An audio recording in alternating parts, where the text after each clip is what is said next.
You had a crack at me. I'm not a one-eyed Collingwood supporter. I don't shout it from the rooftops. I don't go on about barrack for Collingwood. Last year, last week. Yeah, well, I'm not retreating from that. Nor am I putting a line through Richmond so early in the season. But I can still appreciate when other teams come from behind and defy the odds, and that's exactly what the Eagles did yesterday. They did. They looked gone in the third quarter. It seemed like the Pies were going to run over the top of them, and then they kicked 5 goals straight in the last quarter.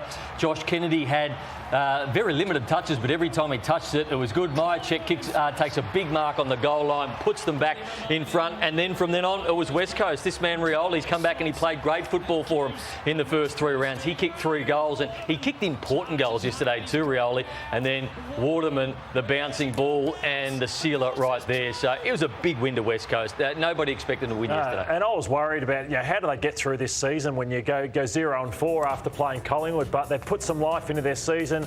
What a win this is. Shuey, Gaff, Kelly, Yo, the quality. Allen, Sheed, Cole, Cripps, premiership players absolutely everywhere that didn't play. But I just want to say with Collingwood, they had no DeGoey, they had no Adams. Alia went down early in the game, so they also had their concerns yesterday as well. I was listening to AW on Friday night. You interviewed Chris Scott.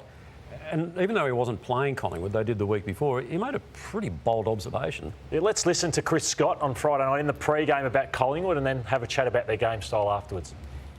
Collingwood play a style that's very, very hard to maintain, and we had some confidence that if it did turn a little bit around the ball and around the contest, that we get some good looks ahead of it.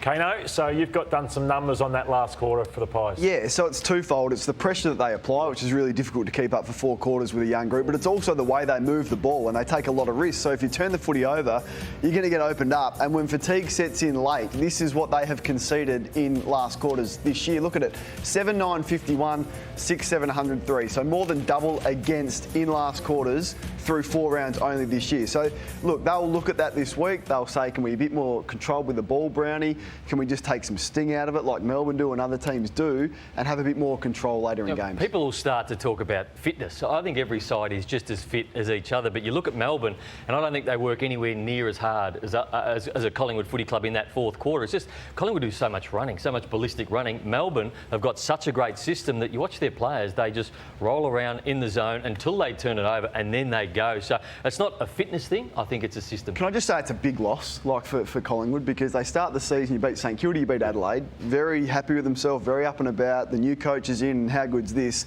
You're then 37 points up against Geelong. You cough that one up, you should be 3-0, and you play half a waffle side, and you lose that, and you've got Brisbane on Friday night. Things turn pretty quickly. You did make a non-fence-sitting comment last week about them winning a premiership in 5 years' time. Do you reassess that after the last 2 weeks, or? No, I don't know if I reassess it on the back of, 1 loss and maybe 2 losses that they should have won. No, they're a young side, and even the coach says that they're, learning about each other.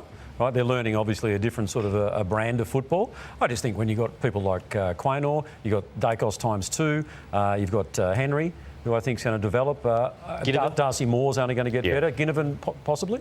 No, I don't think Collingwood supporters should be dropping off or being disheartened by what's transpired over the past couple of weeks. It was an emotional day in the box. The contrasting vision of both coaches. I think Adam Simpson's been magnificent, but it got them. You don't see this very often, do you, Damo? Like banging the desk, clearly upset, and they were in this game. So I think he's been really level-headed this year and has coached the group very well. And you haven't seen this from Craig McRae yet either. And you might see a bit more of it because he's now to contend without Jamie Elliott, who is arguably as crucial as anyone when it comes to how they set up in the forward line. And this happened when Jermaine Jones tackled him. I don't see any drama there for Jones in a match review office aspect on that.